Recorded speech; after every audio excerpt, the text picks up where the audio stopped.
मोरी मैया, बड़ा दम लगाना पड़ता है इसमें। माँ जी आप रहने दीजिए, बहुत मुश्किल है इसे चलाना, मैं चलाती हूँ चक्की, आप हट जाइए। अरे नहीं बहू, तो सुबह से काम में लगी है, कुछ नेक देर आराम भी कर ले, ठाड़े ठाड़े हाथ पैर दर्द हो गए होंगे।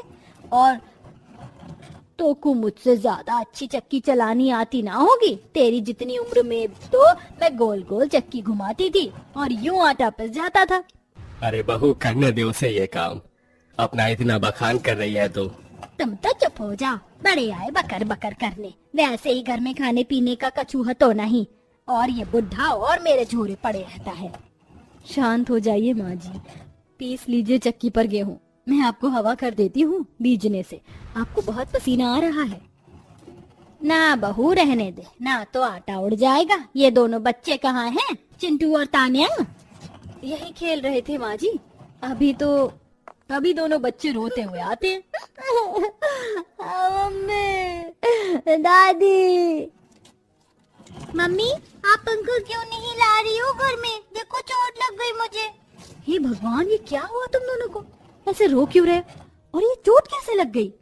बहुत ज्यादा गर्मी लगी थी, इसलिए हम साथ वाले घर पे दीक्षा के पास चले गए थे। उसके घर में तो कूलर है ना। हाँ माँ, वो कार्टून देख रहा था तो हम भी कार्टून देखने चले गए, और उसी कूलर वाले ठंडे कमरे में बैठने में हमें बहुत मजा आ रहा था। वो हमको जबरदस्ती गरीब बोल बोल कर वहाँ से निकाल दिया। हाँ माँ, उसके घर पर मोंटू भी आया था, वो भी हमारी तरह गरीब है, पर उसने उसको नहीं निकाला, सिर्फ हम दोनों को ही निकाला। उन लोगों के घर जाने की क्या जरूरत थी? हाँ बच्चों, तुमने बहुत गलत किया। वो घर वैसे भी तुम्हारा नहीं था, जो तुम हक से वहाँ रहते, वो तो निकालेंगे ही। और माँ, जब उसने हमें गरीब बोला तो बहुत गुस्सा आया और हमने उसे धक्का मार दिया, फिर उसने भी हमको धक्का मार दिया और दीदी की चोट लग गई। अरे बच्चों, तुम्हें मोंटू के घर पर जाने की कोई जरूरत नहीं है। अब से ना उसके साथ खेलोगे ना उससे बात करोगे, जाओगे तो फिर लड़ाई हो जाएगी। मुझे पता है गर्मी के चक्कर में ही तुम उसके घर में चले गए थे। हम गरीब हैं तो गरीब ही बोलेंगे, और जो आज किया है वो दोबारा करेंगे, इसलिए अब नहीं जाना वहाँ, समझे? ठीक है दादी, नहीं जाएंगे, लेकिन पापा और मम्मी को बोलो कि वो यहाँ पर कूलर या कोई पंखा ले आए। हमारे घर में एक पंखा भी नहीं है, ऊपर से कमरा भी एक है, एक कोने में खाना बनता है, वहीं से चूल्हे की बहुत गर्मी आती है, वहीं सोना खाना पीना। लोगों के घर में कम से कम 2-3 कमरे होते हैं, रसोई वाला, बाथरूम वाला, लेकिन यहाँ तो हर चीज एक ही कमरे में है। तानिया बेटी, भूलो मत, जितनी चादर होती है उतने ही पैर पसारने पड़ते हैं। ये किराए का घर है, तुम्हारे पापा कोई टाटा या अंबानी नहीं है। चूड़ियों की फैक्ट्री में गर्मी में गर्म भट्टियों के बीच बड़ी मुश्किल से काम करते हैं। इस घर का राशन पानी कैसे चल रहा है तुम बच्चे नहीं समझ सकते।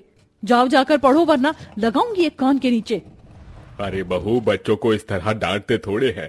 तान्या बेटी मेरे पास आजा, सरसों का तेल लगाऊंगा, तेरी चोट ठीक हो जाएगी। दादू आप ही अच्छे हो, सब डांटते, कोई प्यार नहीं करता हमें। हाँ दादू। हाँ हाँ, और बच्चन को सर पर चढ़ा ले, ये फिर इतकू भाजत दो लेंगे तो टेटे। अरे चुप हो जाओ भाग्यवान। बूढ़ा सुरेश बच्चों को अपने पास बिठाकर बीजने से उनको हवा करता है। शिप्रा धूप में बाहर बैठ के हैंडपंप से पानी निकाल कर कपड़े धोती है, तो वह पानी भी गर्म निकलता है। हे भगवान, इस बार भयंकर गर्मी पड़ रही है। धरती पर जमीन का पानी ठंडा होता था, पर अब ये भी गर्म आने लग गया है। पता नहीं चिंटू के पापा का क्या हाल हो रहा होगा। फिर शिप्रा कपड़े धोकर सुखा देती है, कपड़े भी जल्दी सूख जाते। कपड़े रखने के बाद शिप्रा कहती है, एक तो मुझे समझ नहीं आता, मैं एक ही कमरे में कैसे रहूं। पहले तो सर्दी थी, रजाई में भी बाहर खटोले पर बैठ जाते थे पापा जी, या फिर मैं, पर अब गर्मी में अंदर कैसे जाऊं। अंदर पापा जी बैठे और मुझे थकान इतनी है कि मैं लेट भी नहीं सकती। शिप्रा और उसके परिवार किराए के एक ही कमरे में कैसे गुजर बसर करता था, शायद ही आप समझ पाओ, और वो भी गर्मी में बहुत परेशानी होती थी। वहीं अखिलेश चूड़ियों की फैक्ट्री में जल्दी भट्टी में चूड़ियां डालने का काम करता था। अखिलेश के पास एक व्यक्ति हर 5 सेकंड में उसे पानी की बाल्टी उठाकर भिगो देता है, जिससे वो जले ना या आंच ज्यादा ना लगे, क्योंकि आम इंसान का वहाँ रहना बेहद मुश्किल होता है। ऐसे खतरनाक काम को करने के लिए जिगर चाहिए होता है, और अखिलेश सिर्फ अपने परिवार को 2 वक्त की रोटी खिलाने के लिए इतना मुश्किल काम करता था। शाम को छुट्टी होने पर उसे 125 रुपए की दिहाड़ी मिल जाती है। सुबह से खुद को आग में झोंक रखा है मैंने। 200 रुपए की दिहाड़ी में सिर्फ 125 रुपए दिए मालिक ने। आखिर ऐसी कौन सी गलती की सजा दे रहा है भगवान मुझे? किसी को इतना ऐशो आराम दे रखा है कि कमरों की कमी नहीं है, और मुझे देखो, एक ही कमरे में खाना और एक ही कमरे में सोना, और इस गर्मी ने आधी जान ले रखी है। कब होगा सब सही?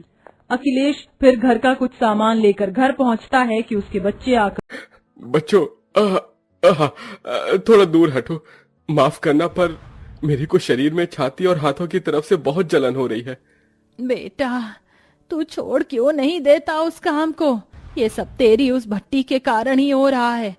बहू, एलोवेरा के पौधे में से एलोवेरा निकाल कर लगा दे, इसके ठंडक पड़ जाएगी। जी माँ जी। बेटा, तेरी माँ सही कह रही है, ये काम छोड़ क्यों नहीं देता? कितनी तकलीफ होती है तुझे, और हमें भी डर लगा रहता है। पैसे भी गिनती के मिलते हैं।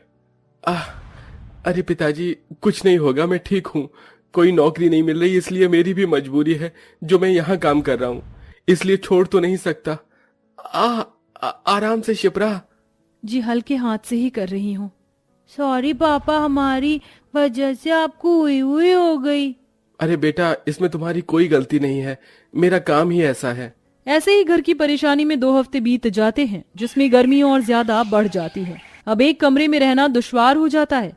बिना पंखे में रहने से दोनों बच्चों की तबीयत खराब हो जाती है, जिससे सास बहू बच्चों को अस्पताल ले जाती है। तभी डॉक्टर उनका चेकअप करके कहता है, फिक्र करने की कोई बात नहीं है, पर आपको इतनी गर्मी में अपने बच्चों का ध्यान रखना चाहिए। बच्चों की बॉडी लगता है बहुत गर्मी झेलती है। थोड़ा इन्हें ठंडे माहौल में रखिए, और दूसरा, आपकी बेटी के दिमाग में गर्मी नहीं घुसी, शुक्र मनाइए, वरना दिक्कत बढ़ जाती। ठंडी चीजों का सेवन करिए, और कूलर, पंखा, एसी जो हो सके उसमें रहिए। शुक्रिया डॉक्टर साहब, पर मैं इतनी गरीब हूँ कि एसी लेना बहुत मुश्किल है। हमारे घर में तो पंखा भी नहीं है। मुश्किल से एक कमरे में गुजारा होता है हमारा, पर अब मैं अपने बच्चों का बहुत ख्याल रखूंगी। बच्चों, ध्यान से उठो। माँ जी, एक को आप पकड़ कर ले चलिए। भगवान का शुक्र है कि बालकन को और ज्यादा दिक्कत नहीं हुई। मैं अभी घर जाकर नींबू पानी बना दूंगी। दोनों सास बहू बच्चों को घर पर ले जाते हैं और नींबू पानी बनाकर पिलाते हैं। साथ में सुरेश बच्चों को हवा करता रहता है। माँ जी, पापा जी, कब तक इसे एक कमरे से छुटकारा मिलेगा? बहुत घुटन होती है इसमें। ऊपर से मेरे बच्चों की हालत गर्मी में कितनी बुरी हो चुकी है। अब मुझे अपने बच्चों के लिए कुछ ना कुछ तो करना ही होगा, इसलिए मैं काम की तलाश में जा रही हूँ। आप इनका ख्याल रखना। घर में कूलर या पंखा लाना बहुत जरूरी है। आज बच्चों की तबीयत खराब हुई है, कल आप लोगों की हो गई तो मैं कैसे संभालूंगी? ठीक है, बहुत ध्यान से जा। फिर परेशान माँ अपने बच्चों की खातिर जगह जगह भटक कर काम की तलाश करती है, पर उसे कहीं काम नहीं मिलता। थक हार कर वह एक पेड़ के नीचे बैठ जाती है कि तभी एक औरत उसके पास आती है। उदास बैठी शिप्रा से उसके परेशान होने की वजह पूछती है। उसकी परेशानी सुन वो औरत उसे आंगनवाड़ी में बच्चों को खाना बांटने का काम दिला देती है। अगले दिन से ही शिप्रा वहां जाने लगती है। भगवान का शुक्र है कि मेरी 5वीं तक की पढ़ाई काम आ गई, वरना लोगों की तो डिग्रियां भी काम नहीं आती आज के जमाने में। वैसे भी छोटे बच्चों को ही संभालना है। आस्था, नंदिनी, शेफाली, अमन, अर्जुन, लाइन में बैठो और पोयम पढ़ो। उसके बाद मैं सबको खाना दूंगी।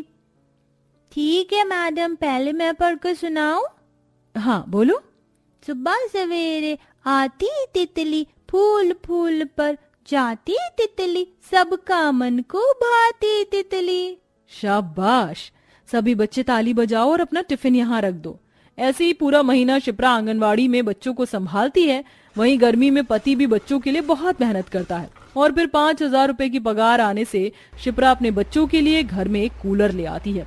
साथ ही बचे हुए पैसों से वो दूसरा किराए का घर लेती है, जिसमें खाना बनाने का कमरा अलग और सोने का कमरा अलग था, और उसकी दीवारों में ज्यादा गर्मी भी नहीं लगती थी। बच्चे कूलर पंखे की हवा में राहत पाकर बहुत खुश होते हैं।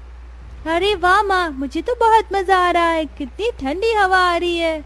हाँ माँ, अब तो किसी को भी गर्मी नहीं लगेगी और ना ही कोई बीमार पड़ेगा। हाँ मेरे बच्चों, इसीलिए तो तुम्हारे लिए मैं ये लेकर आई हूँ। देखो माँ, कैसे हम दोनों के बाल उड़ रहे हैं। जू। सच में बहू तो बहुत मेहनती है, जो तूने घर बाहर अपने बच्चों, हमें सबको संभाल लिया। अब हमें गर्मी से राहत मिल जाएगी और तूने घर भी बदलवा दिया, पहले से बहुत बेहतर महसूस हो रहा है। हाँ माँ जी, आखिर ये सब मेरा फर्ज जो है निभाना तो था ही। इस तरह शिप्रा गरीबी में कड़ी मेहनत कर किराए के एक कमरे के घर से निकलकर दूसरी जगह आ जाती है और खुशी खुशी अपने परिवार के साथ बढ़िया से मकान में रहने लगती है।